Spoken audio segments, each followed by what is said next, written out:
Hey everybody. Well, I told you in my previous video that we were going to put up a second video today, and this is for a very special radio that was sent to me by a friend in Florida.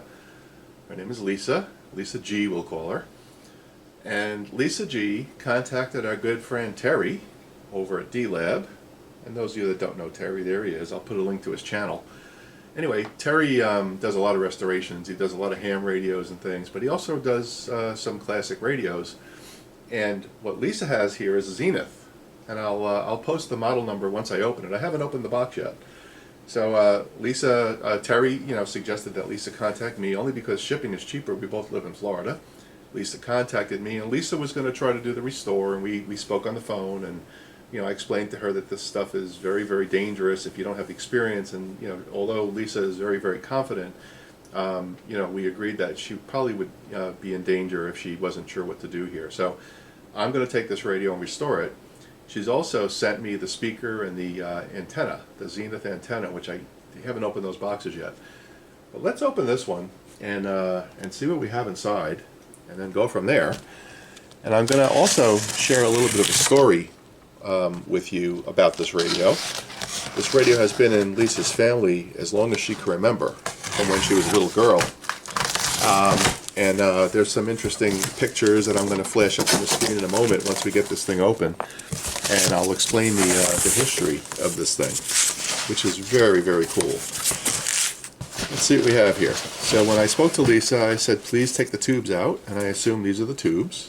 We'll put those aside for a moment. We have a copy of the schematic, and we have some pictures that Lisa sent us. That's cool. What do we have here? It's a Zenith Model 8S587. Chassis is A803. Looks like a fairly simple radio. We'll put this aside for a moment. What else do we have here? We have another box. Presumably it has tubes. That's good. Let's get to the chassis. That's what I'm looking forward to seeing, is the chassis. Keep in mind, I've never worked on a Zenith before. It's actually something that I've been having my eye on, trying to find a good one that's worth restoring. This is definitely a console model. And Lisa did a phenomenal job in packing. I can tell you that right now. I do see the dial pointer floating around in there, but it's intact. It's not broken. I'm going to put that aside. And one thing that Lisa was really sure about with this radio was that no one has ever worked on it, which makes this a really cool project. Because now I know for at least that no one's been in there monkeying around after all these years and trying to, rig it to something it's not. So I'm really, really excited about that. And I'm sure it needs some work. As a matter of fact, I know it needs some recap work. Let's see if we can get this box out of here.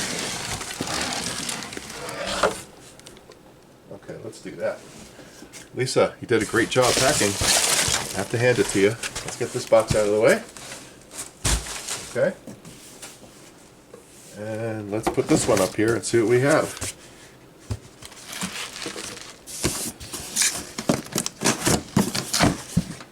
And this chassis just fits inside this box. That's a good thing.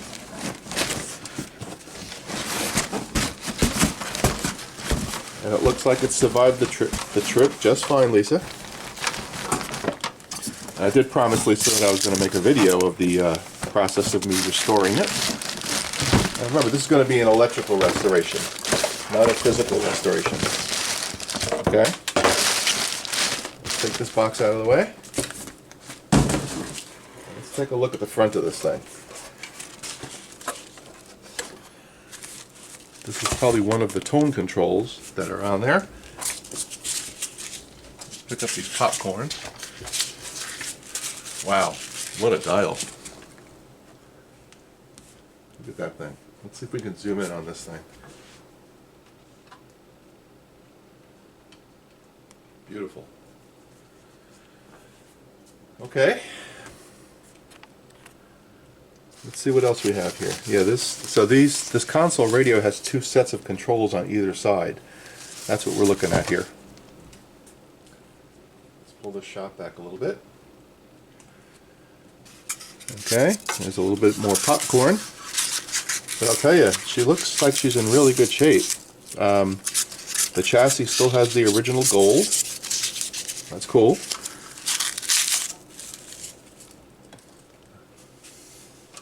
Let's take a look underneath. That's what I'm most interested in to see. Alright, let's zoom in. So you can see it's relatively empty under there. There's really not a lot going on. I see probably around a dozen or so waxy caps. Our filter cap obviously has to be changed, and I will either restuff it or fix it from underneath. There's one of our coils over there, right there. And this is our band selector switch, I would imagine. Oh, this is our tuning dial. Oh, that's sweet. Goes nice and smoothly. This is our band selector right here. Wow. Very cool. So that's what we're going to do. We're going to get this thing restored. So let me tell you a little bit about the history of this radio. So let me get that set up and we'll be right back. Okay, so here's the story of the radio. Lisa G's grandparents, Anthony and Helen Kopp, that's with a C, C-O-P-P, no relation to John from Arkansas, had a saloon in town. I assume that was Fort Myers, Florida. Anthony's brother Harry had the local pharmacy. They built identical houses next door to each other. Lisa's grandparents had 2 children that were both born in the house, Thomas and Martha. Martha was Lisa's mother. Uncle Tom passed away soon thereafter. Lisa's mother married her father and continued to live in the house with her grandmother. She's not sure when her grandfather passed away. Anyway, the Zenith radio was in Lisa's house where she grew up. And she said she can remember sitting around the radio, maybe 4 years old, being able to listen to channels overseas. When Lisa's parents passed away, she brought the radio in to live with her, and she has a lot of fond memories. Now, Lisa comes from a musical family.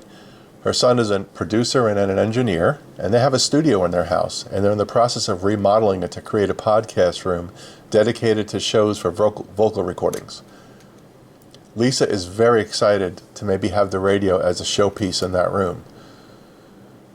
So, Lisa, here's the part I didn't tell you. I'm a musician as well, and a songwriter, and I have a studio too, so this is really, really, really special for me. I'm looking forward to doing this. So, as I've told you that story, I flashed up some pictures of Lisa's grandfather. You saw a picture of Anthony, you saw a picture of their family driving during a celebration. So let's get on with this restoration. Thanks. Okay, let's take a detailed look underneath here. And let's see how many caps we can count. 1, 2, 3, 4, 5, 6, 7, 8, 9, 10, 11, 12, 13, 14. I see 14 wax caps. That's not bad. Here's our filter cap right here. I see some dog bone resistors. This thing is as original as they come. And very little rust, if any. Mostly because this was taken care of and wasn't left in a shed or something. I see Lisa did replace a belt. The drive belt is very, very known to break on these things and dry out. Looks like the belt has been replaced, so good job on that. The band selector switch seems to work great. It's smooth. That's unusual. Usually these things are really hard to work on. So our plan of attack is, let's replace the filter capacitor. Let's replace the wax caps, get that out of the way. We're then going to do an initial power up. I have the speaker here. I'll show you the speaker in the next episode. And then we're going to see if we get something out of it. Okay? Then we're going to go back and we're going to replace all the resistors that are probably bad. And I see a couple that look kind of toasty. Here's one right here. Not sure what's all over that. But some of these look a little bit toasty. So we're going to replace all those. And then we'll do our initial test. I'm going to take the speaker out. I want to see if the speaker's in good shape. I hope it is. I'm positive it is. It may be dried out. And I do notice that this wire has some of that, this radio has some of this rubberized wire, which we are going to inspect but not touch if we don't have to. If I end up having to replace some of it, I will. but I did explain to Lisa about the rubberized wire and how it can crumble and fall apart. Actually, I see one right here that's in bad shape, so we're going to take care of that as well. So that's an introduction to our radio here, guys. I'm really excited about this one. And I'm looking at this diagram that that Lisa put in the box, and I assume that she's not sure what these red wires are for. They could be for the dial light. That's exactly what they are. So I'll just check that wiring. It looks like she may have attempted to replace that. Not exactly sure, but it's okay. We'll get to it. Alright, so that's the story. We'll see you in episode 2, and we're going to do this one in tandem with our Radio Craftsman project. This will be a fun little diversion. So I'm going to get cracking on this, and I'll see you guys in episode 2. Take care, guys. And Terry, thanks for the referral. I appreciate it, man. Alright, guys, we'll see you. Take care.